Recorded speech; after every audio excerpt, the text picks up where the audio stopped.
It's May of 2022 in North Carolina, and my dad and I have just finished a 2-hour road trip from Durham, North Carolina, to a climbing area called Moore's Wall. And so we arrive in the gravel parking lot, ready to stretch our legs and get out of the car. And immediately we open the trunk and start taking our crash pads out of the car. It takes us about 2 minutes to get all set up, and then we throw our crash pads on our back, ready to start the 20-minute hike to the boulders. And so, I'm not sure what my dad was thinking on this hike, but all I could think about was this boulder called Super Tsunami.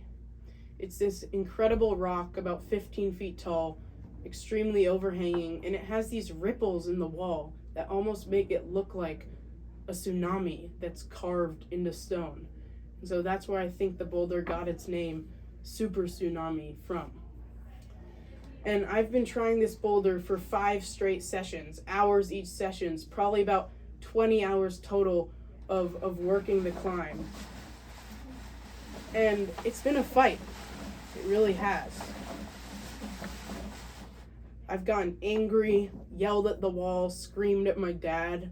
I've thrown my chalk bag at the rock, spilling my chalk all over the forest floor. I've even cried because of how much I care about this boulder. But all of this has only made me want to do the climb more. And so on this hike, I know today will be the day. And so I finished the hike, and once again, I find myself staring up at this large tsunami-like rock. And my first thought is, once again, today is the day. And I find myself working out each move, picturing myself on top of the boulder. And I'm ready to try the climb. And so after a quick warm-up, I throw my climbing shoes on and try the boulder. And I'm not exactly sure what it was, maybe a bad mental state, maybe I wasn't warmed up enough, but I don't get the climb. And because I've tried the climb so much, I get angry. I scream at the rock, "Why can't I get this climb? I've tried it so much. I should be able to do it." And I try again, and I fall again. And I tried a third time, and I can't get it, and I'm really getting in my head. I'm screaming at the rock. And my dad has been watching me this whole time, not exactly sure what to do, but he decides to try to help me. And so he walks up to me and puts his hand on my shoulder and yells, "Come on, man, you got this. Take a deep breath and do it." And I think about this for a moment and then do exactly what he says. I take a deep breath and look at the wall, look at the rock I've been trying for so long, and scream, "I can do this!"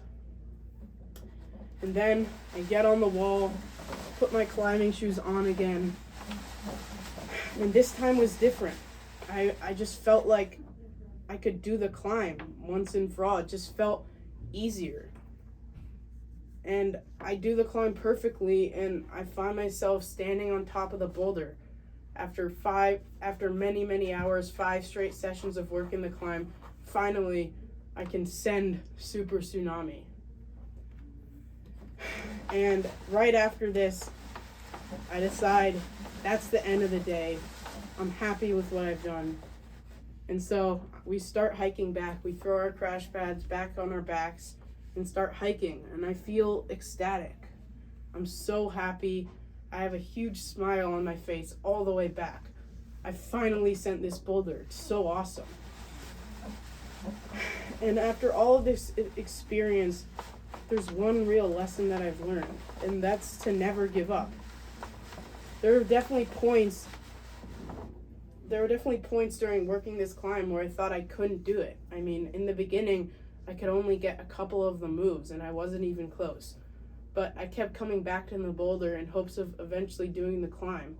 And I learned that even if something feels impossible at first, it doesn't mean I can't do it. And so that's my story of super tsunami. The end.